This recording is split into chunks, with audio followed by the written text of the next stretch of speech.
Fortune Barishal BPL champion হওয়ায় আনন্দের রেশ ছড়িয়েছে ঝালকাঠিতেও। তবে সুযোগ সুবিধার অভাবে ক্রিকেট সহ অন্য সব খেলায় পিছিয়ে এখানকার তরুণ তরুণীরা।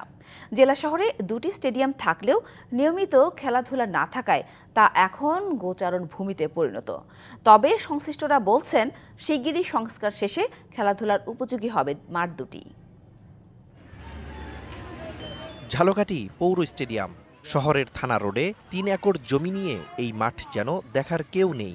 সংস্কার নেই দীর্ঘদিন, পরিত্যক্ত দুটি গ্যালারি, মেলাসহ বসে রাজনৈতিক দলের সভা সমাবেশ। ভালো পরিবেশ নেই, তারপরও অন্য কোথাও জায়গা না পেয়ে এখানেই খেলতে আসে এলাকার শিশু কিশোররা। এই স্টেডিয়ামটা আসলে এখন যে বর্তমান অবস্থা টোটালটাই খেলাধুলার অনুপযোগী।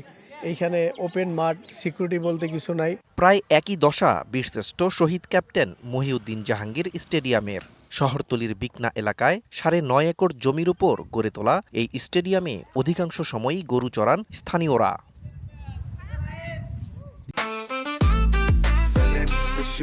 জেনেক্সে শিফট করো, লাইফকে লিফট করো।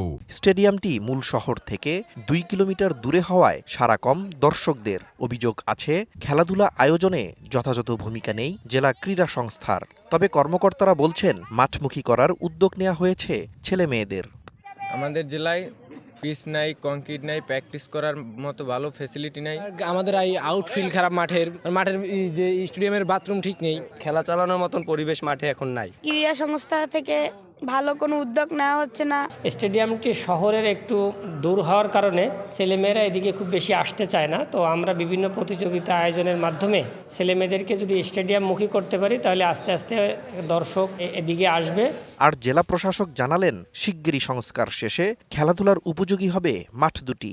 যেহেতু মাঠগুলোতে একটু সংস্কারের প্রয়োজন আছে, আমরা সংস্কারের জন্য পৌরসভা থেকে পৌরসভার মাঠ এবং জেলা প্রশাসন, জেলা ক্রীড়া সংস্থা থেকে আমাদের ক্রীড়া সংস্থার মাঠকে সংস্কার করে খেলার উপযোগী করার কার্যক্রম গ্রহণ করা হবে। মাঠ দুটি সংস্কার করে খেলাধুলার সুযোগ দিলে ঝালকাঠি থেকেও উঠে আসবে জাতীয় পর্যায়ের খেলোয়াড়, এমনটাই বিশ্বাস জেলাবাসীর। DVC news desk.